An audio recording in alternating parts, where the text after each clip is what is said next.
Good morning, Jim. How you doing? Kim, I'm actually all right. Thank you for asking. I'm glad to be here this morning. You know, we're getting into the season where there's less outside bee work to do than inside bee work to do. And one of those things is, without a doubt, my favorite activity in terms of non-outside beekeeping. And that's I've encompassed a pile of books large enough to cover my car this summer. Oh, yeah. You know, I like the way you make it sound seasonal, Kim, that we're inside reading books because it's cold. I'm inside reading books because I'm old, not because I'm cold. I do read books, though. I do use them all the time. Hi, I'm Jim, too. And I'm Kim Flottam. And we're coming to you from Honeybee Obscura, where today we want to talk about what kind of books we're reading during the cold season while we sit by the fire. You are listening to Honeybee Obscura, brought to you by Growing Planet Media, the folks behind Beekeeping Today podcast. Each week on Honeybee Obscura, hosts Kim Flottam and Jim too explore the complexities, the beauty, the fun, and the challenges of managing honeybees in today's world. Get ready for an engaging discussion to delight and inform all beekeepers. If you're a long-timer or just starting out, sit back and enjoy the next several minutes as Kim and Jim explore all things honeybees. You know, Jim, there's two ways to look at this, and I'm always torn, and I never resolve it every winter for 50 winters now.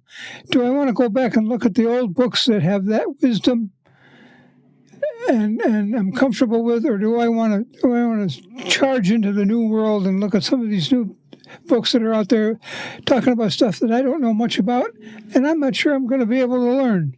But there's a lot of both out there. Absolutely.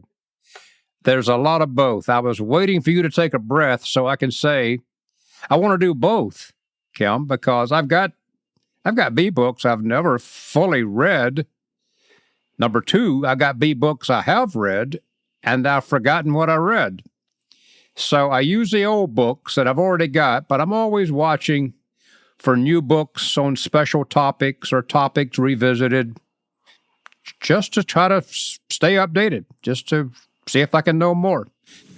Well, that begs the question. What's the old books you use? What do you like best? Or where do you go to most? Okay. Can I put a disclaimer here, Kim? I don't have 50 books sitting all around me to talk about here. I'm not reviewing specific books. I'm reviewing book concepts on where I go, for me personally, Jim too, to start finding information or to review. Kim, I think because I've always done it, because I did it in the earliest days of beekeeping, I still use the traditional books as the foundational books, ABC and XYZ of beekeeping, and the hive and the honeybee. And me listing them in that order doesn't mean anything. I use those books to start looking for every talk I give, for every article I write. What do those foundational books have on beeswax? What do those foundational books have on swarming? And then from that, I decide which specialty books I would want to go to that I might have or could get access to. I grew up in a family of book collectors. My parents belonged to book clubs and saved them. I have many of the ones they saved from 60 years ago downstairs on the shelf. Of course, I don't read them very often, but I have them. It's sort of a thing to have the book sitting on a shelf rather than have to go find them someplace. But I'm kind of with you in terms of old books. Where do I start? And ABC and Hive and the Honeybee are good places. There's others out there that are... I have most of the ABCs that have been published and many of the Hive and the Honeybees that have been published. So it's kind of neat to see sometimes today when I have a question to go back to those books and see how the answer to that question has evolved over decades. Do you ever look at that? Kim, I do. I love that, Kim. I completely agree with you. Number one, I love my parents, but they were not book collectors. They had books. They used primarily the Bible. And other than that, I didn't grow up with a lot of books. So when I got into beekeeping, it was a small group of books, Kim. It was The Hive and the Honeybee, ABC and XYZ, and Beekeeping by Eckert and Shaw. And then you could frequently find an old book called Beekeeping by E.F. Phillips. And that was most of the books on most beekeepers' shelves. So everything's come along here lately. So I'd like to go back to the few old books I do have. Some of these ABCs and XYZs, there's a million of them out there, aren't there? So you can find them in bookstores. And I like to go back and look up, for instance, something obscure, like using salt in your beehive, S-A-L-T, salt. And you can read in the early books where, you need to put some salt in the sugar water you're using, and then somewhere around 1920 and 1930, poof, that little section on salt in those old ABCs may be gone. So I'm intrigued by when an idea died in the literature, and I use those old books for that. I know you chase old books. You do it way different than I do. You're an online person, and I know you're finding some of this stuff online. How does that work? Oh, I do. I am completely intrigued by that. I'm not selling anything. I'm not pushing anything. I don't have any unique gifts. So with all those qualifiers, I like to go to a platform called archive.org. Archive.org. And type in beekeeping as a search character. The problem I have with archive.org is that I can't make it specific. So I can't say I want to look for salt use in a beehive. I can only look for old books and then look in the old books to see if they mentioned salt use in a beehive. And this platform has digitized copies of those books. And you turn the pages just like you would turn a book page, and the photos are there. And I'm always interested to see which library, which university had the book. Minnesota, Wisconsin. It's an interesting source that those books come from that's dutifully photographed and added to it also. So I no longer go crazy looking for a copy of Dr. C.C. Miller's 50 Years Among the Bees, because I'm almost certain I could go to archive.org and read it there. So I use that a lot as I try to explore various concepts in beekeeping. Why is the equipment the depth that it is? How did we develop these measurements? Well, to understand where those numbers came from, you got to go back to the years when those numbers were being developed. And I would use this online archival source to try to find that kind of information. Well, you brought up an interesting side point there. If you want to spend if you want to spend an interesting amount of time, you mentioned C.C. Miller's 50 years. There's also a C.C. Miller's 40 years. And when you put them side by side, you can see the evolution of even one beekeeper over a decade. So that to me shows that beekeeping was moving constantly, maybe forward, maybe sideways. I'm not sure. Yeah. You just stepped on one of my big nerves. Beekeepers evolve, don't they? Beekeepers think they're going to always be what they are in beekeeping, but no, you're going to evolve. I have evolved. I have been a commercial beekeeper, a sideline beekeeper, a pollinating specialist, a pollen collector, and right now I'm just an old guy keeping up with bees and trying to stay current. Beekeepers evolve, and what they read and how they read and get their information evolves too. We're talking about books, and I like books because I grew up with books too, but all of a sudden there's these online sources like YouTube where you watch videos.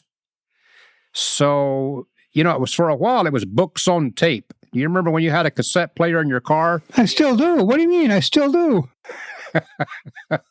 I know. But you're you. And now instead of books on tape, it's kind of videos on tape, because every beekeeper with a phone is now a video producer.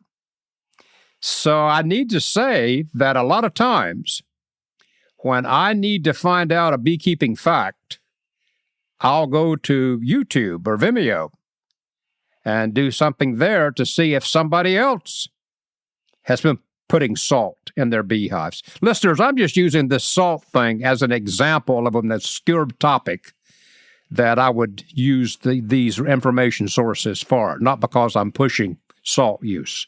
Back to you, Kim. Well, one of the things you just mentioned was different people attacking the same problem different ways. And how do you evaluate any beekeeping author, whether it's 100 years ago, 10 years ago, or yesterday? How do you know that this author has, what's the word I want? How do you know that this author is worth spending your time with? Okay, now, I like the way you worded that. What's the word I want? Can I take a few minutes and think about that while we hear from our sponsor? Hey, podcast listeners. Here's what we've been waiting for all year long. It's time to harvest and extract the honey. When you're ready to bottle and sell your crop, head over to betterbee.com. There you can shop for custom honey labels and glass or plastic honey containers. As your partners in better beekeeping, Better Bee does all the work of figuring out the weight each honey container will hold, not just the standard water weight or volume measure. So you can choose from the classics or go bold and different with a great selection of uniquely designed bottles. Check out our 50-plus container options and order with confidence at betterbee.com. Kim, I have some odd judging parameters. Number one, I'm not the most intellectually informed person in the world, but do I know the author? If I know the author and I've already have a preformed opinion of that person, that goes a long way toward either reading or watching their sources. Number two, who's the publisher? I mean, probably good publishers are going to have good information sources, good authors, good writers. So I'd like for it to be published. I shouldn't say that. 3, 2, 1. So I like for the publishers to be something that I recognize, but I don't require that. There's so many new companies now and side companies that no longer really carries the day, but I still use it. Thirdly, what's the quality of the book? That's unfair, isn't it, Kim? But if it has high-quality pictures, high-resolution pictures, nicely done, graphs, charts, it's amended nicely, it kind of makes me think, well, somebody put a lot of time in this book or in this video. So I think I'll go with it. And I don't mean to flaunt my career, but I spent my whole life in the university circle. So if it comes from a government beekeeping agency, or if it comes from a university or a national beekeeping group, like a Canadian apiculturist, something like that, this looks respectable. But, Kim, you can never throw out a source just because it doesn't meet those expectations. You still have to look at the source and make your ultimate decision, in my opinion. Well, I think that's a pretty good opinion. There are several publishers out there that do look at bee books harder than other publishers. How's that? Oh, I like that. Yeah. And if you go to a publisher and if you find a bee book that you like and you find the publisher, you can go to that publisher and go back and take a look. If this is the only bee book that publisher has ever put out, that gives you a direction. If there are 20 bee books that this publisher has done over the last decade, that gives you a whole different kind of outlook on the quality of the publisher and probably the author and the book. Don't you think? I agree completely. It's easy to do. Online, I'll use what's a good publisher? Princeton is a good publisher to look at. They've got decades of bee books and lots of authors working with them. That immediately tells me that what they're doing is being accepted by the bee reading public to the point where they continue to do it and they continue to be accepted. So that's a level of what's the word I want here? A level of acceptance that I'm real comfortable with. Yep. Can I tell you something really personal for you and all the listeners too? When I read a book, it's right there in front of me. And though I can't hear worth anything, I still have a good olfactory sense. I can still smell things. And I have to admit that the way a book smells goes a long way toward how much I enjoy or don't enjoy working with that book. And I sometimes think those old books that I've got, that musty ambience, just adds to the air of looking at that old book and thinking what beekeeping was doing and experiencing in 1914, because I'm kind of smelling that old age right there. And alternatively, the new ink in these new books, I mean, I just get a high on that. That's weird, isn't it? That's silly. That's a waste of your time and the listener's time. But I sometimes evaluate a book marginally on its smell. So it's not your socks. No. Well, let me get back to you on that. I hadn't ever considered that kind of thing. There's usually a good smell. And while I was rambling there, came one other thought that needs to be brought out. When you spend a lot of time in these old books, they can take you down the rabbit hole now, because some of that old information, we just didn't know what we were talking about. And so you have to know, as a current reader here in 2022, soon to be 2023, that something that was said in 1890 just isn't appropriate anymore. Yeah, I'm sitting here next to a pile of books about 1.5 feet tall, and they're all 2022 or 2021. They're all almost brand new. And we don't have time today, but next time or sometime soon, we'll have to look at what these people are saying about what we used to think that we don't need to think about anymore because it was wrong. It's some interesting enlightenment here. And I want to mention one more thing before we go here, is that one shade of publisher has arisen in my professional career, and those are the people who do, I guess you call them, and I did it when I was at Bee Culture Magazine, small, short books, pretty much focusing on one topic. It would be like a chapter out of a much bigger book. They've looked at this saying, beekeepers don't want a $40 book. They want a $20 book that tells them exactly how to handle melted wax. So there's that line of publishing is opening up, and it's fairly current. And I'd like to talk about that next time also. Do you remember that you and I have talked about some of those old pamphlets from, I think it was 1917? Yep. You know, the Root Company used to do that. They used to publish on very specific issues on cellar wintering. The USDA had a booklet on cellar wintering, or, wintering in your basement. So for those of us, and I'm one of them, who has a short attention span, wants to read the topic sentences and then be gone, there's a lot to be said about that. But I want to admonish you and me both not to give up on those comprehensive tomes. These current modern-day bee biology books with all the latest information in there, and it's tedious reading, but you slog through it, and then you'd be qualified, after you slog through it, to write one of these booklets or these smaller books on specific issues like swarming or wintering, instead of just burying that in the greater book. Right.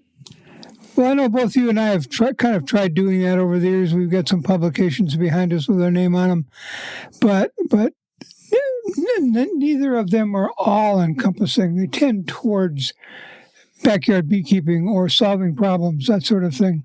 Right. They're not. Neither of us are going to save the world, but maybe we can save a few beehives. Which brings me to the point is I think we need to go now because I'm running out of time. But next time, let's talk about some newer books you think that we might be able to talk about. And when I say newer, I don't mean yesterday. I mean the last maybe decade. That'd be great. There's a lot of, that bookshelf I talked about early on? Yep. It's grown from 3 or 4 books to hundreds of books. Good. And I'm not a book collector, and I am just a child compared to the book collection on bees that you have. So there is a wealth Yep. of bee information out there. I mean, I'd be happy to talk to you about it again. All right. Well, this has been fun. Books are half of my life, and talking about them, finding somebody who I can talk to them about them with is always makes a good day. So thanks for coming along. All right. Why don't you go work on your next book, Kim? You've written about a dozen so far, so we'll crank out another one for us. All right. Next time. All right. Bye-bye. Bye.